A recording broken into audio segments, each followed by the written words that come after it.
안녕하세요. 이번 시간에는 시작이 반이다라는 말이 의외로 사실인 과학적인 이유에 대해서 얘기해 보도록 하겠습니다. 어떤 일을 하기 전에 두뇌는 워밍업이 좀 필요하다고 해요. 그래서 저도 아침에 보통 이제 계획 세우는 시간에 페이스북 그룹이나 그 뭐 페이스북 그룹도 많이 봤었고, 그리고 옛날에 그 회사에 갔을 때, 그리고 기사도 많이 보고 막 그랬었거든요.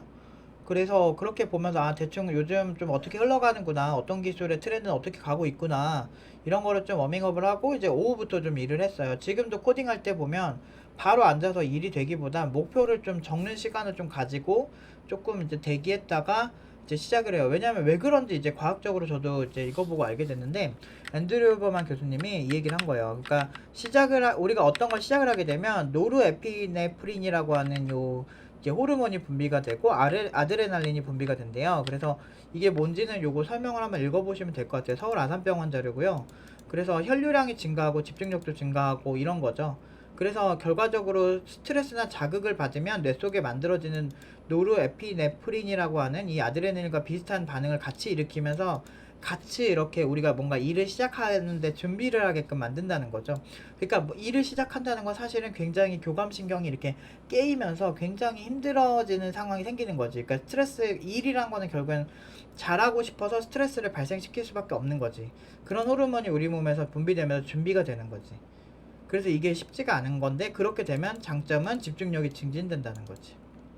정신에도 영향을 미치고. 그래서 무언가를 시작할 때 동요와 혼란, 그리고 집중방해 스트레스랑 싸워 이겨야 결국에는 우리가 집중 상태로 빠질 수 있다는 거죠. 이거는 황론문 교수님이 썼던 몰입이라는 책에도 비슷한 메커니즘이 나와요.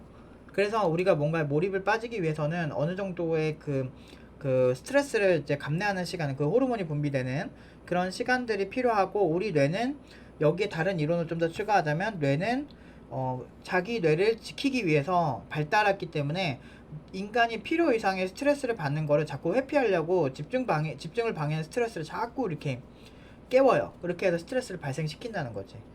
그 뇌가 뭔가 열심히 하는 거는 뇌 입장에서는 되게 위험하거든. 왜냐하면 생각해보세요. 야생에서 내 주변에서 치타가 나를 공격할 수도 있고 사자가 나에게 공격할 수 있는데, 내가 좀 멀티플레이하고 주변을 계속 이렇게 보고 있어야 되는 거지. 내가 먹는 건데 너무 집중을 하면 그 공격당할 확률이 높잖아요. 뭔가 집중하면 우리가 딴 거를 신경 못 쓸 때가 많잖아. 그런 상황이 생긴다라는 거지. 그래서 뇌 입장에서는 생존을 위해서 발달을 했기 때문에 오히려 뭔가에 몰입하는 게 되게 뇌 입장에서는 부자연스러운 거예요.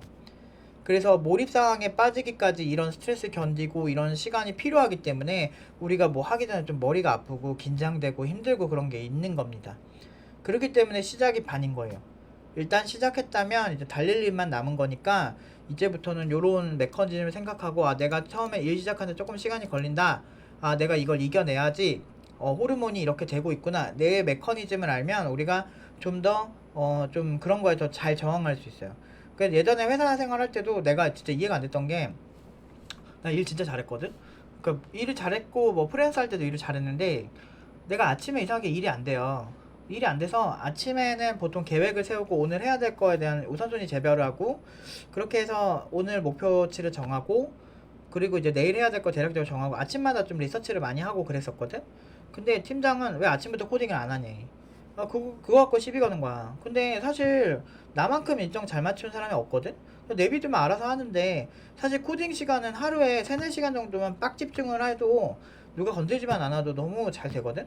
근데 아침 시간에 좀 준비 시간이 되고, 그리고 이제 워밍업하고 밥도 먹은 다음에 좀 커피 한 잔 딱 마시고 잠깐 쉬었다가 빡 집중해서 한 4, 5시간을 빡 집중을 해서 코딩을 하면 생산성이 되게 좋거든? 난 그래서 그런 방법을 쓰는데 이해를 못 하는 거야. 그러니까 무식하고 이렇게 지식이 없는 팀장이 있을 때도 있어요. 그러니까 근데 그거를 그냥 마냥 또 공격하면 안 되는 게, 그 비슷한 어떤 공부를 하고 난 다음에 내 메커니즘을 알고 팀장을 비판하면은 차라리 나도 괜찮은데, 그거 모르고 그냥 팀장을 무조건 무식하다 하면 안 돼요. 그리고 나는 이거를 황문모 씨 몰입해서 예전부터 봤단 말이야. 그래서 그 교수님이 얘기를 했던 것처럼, 몰입 상태에 빠지기 위해서 필요한 충분 조건이 있는데, 그런 과정이 꼰대들이 봤을 때는 마음에 안 드는 거지. 그런 방향으로 이렇게 그 리더십을 가지니까 나를 컨트롤 못 하는 거예요. 나는 좀 무식한 사람 싫어하거든, 예전부터. 좀 어느 정도 좀 똑똑하고 어떤 그런 과학적 메커니즘을 좀 알고 이런 사람들을 존경을 많이 했지, 뭐 그런 거 전혀 없는 사람들을 그렇게 좋아하진 않았어요. 그러다 보니까 그러니까 왜냐면 말이 안 통해. 그러니까 수준이 너무 차이 나면 말이 안 통해요. 제가 예전부터 그러잖아요. 팀노바 하면서 복합적으로 배워야 된다. 이거는 컴퓨터 공학에서도 당연히 그렇게 하니까 학사에서 이것저것 다 하는 거다. 라고 하는데 대학은 권위가 있으니까 못 가고 팀노바만 까는 거지. 무슨 학원이 그렇게 하냐면서. 근데 결과 보세요. 훨씬 잘 되잖아. 그러니까 내가 그런 사람들의 사람 취급을 잘 안 하는 거예요. 왜냐면은 결과에 책임지지도 못하는 무책임한 사람들이라고밖에 생각이 안 들거든. 난 되게 합리적으로 일하는 거 좋아해요. 실용적인 거 되게 좋아하고. 그래서 이런 거 뇌과학적인 부분들을 되게 많이 신경을 썼고 그런 부분을 학생들에게 많이 알려주니까 우리 학생들도 참 잘하는 거 아닐까 싶어요. 그래서 이런 메커니즘을 이용해서 여러분들이 처음부터 코딩 안 되는 거 당연한 거니까 일단은 포기하지만 말고 내가 하루에 시작하는데 두세 시간 안에 컴퓨터 코딩을 못한다면 그것도 나름대로 워밍업을 하고 있는 거예요. 그리고 원래 그런 거에 익숙하지 나는 내가 지금 진짜 한 30년 가까이 해오지만 항상 시작하기 전에 힘들어. 뭘 하든지 힘들고 솔직히 말해서 운동 같은 것도 막 스트레칭하고 막 진짜 막 근육 운동하고 이런 것도 하기 싫어. 너무 막 스트레스 받아. 하기 전부터 스트레스 받거든. 내가 그거 맨날 싸우는 거 이거 많이 느껴. 맨날 싸워 나는. 근데 나도 그러는데 오래 해와도 그러는데 사실 초보자는 얼마나 더 힘들겠어. 그러니까 당연한 거라고. 그러니까 우리가 그거를 되게 싫어하는 게 재능이 없어서 그런 게 아니에요. 그냥 힘들어서 그런 거야. 근데 이제 뭐 학원에 이렇게 나와서 공부하는 친구들 많거든요. 근데 이제 사무실에 나와서 공부하는 친구들 이제 그 자기 집에서 이렇게 걸어오면서 지하철 타고 오면서 그런 스트레스랑 싸우면서 오겠지. 그래 딱 앉았을 때 바로 코딩이 그래서 어느 정도 가능한 거예요. 아시겠죠? 그러니까 이게 당연한 거니까 여러분들이 절대 멍청해서 코딩을 못하고 그런 경우는 기초 레벨은 없습니다. 그냥 어느 정도는 다 누구나 해요. 그리고 시간이 지나면 다들 잘하는 모습을 진짜 많이 보여주고 저는 그런 친구들 위주로 항상 교육을 해왔고 다 평범한 친구들 진짜 평범한 친구들도 있지만 ADHD 친구도 진짜 많고 진짜 평균 이하인 사람들 많이 가르쳤는데 진짜 다들 다 연봉 5천 이상 다 받아갔습니다. 이게 이런 메커니즘을 이해하고 보는 거랑 전혀 모르고 보는 거랑 차이가 크겠죠? 그래서 요거 딱 숙지하시고 팀노바에 오시면 훨씬 좋은 결과가 있을 겁니다. 오늘은 여기까지 하도록 하겠습니다.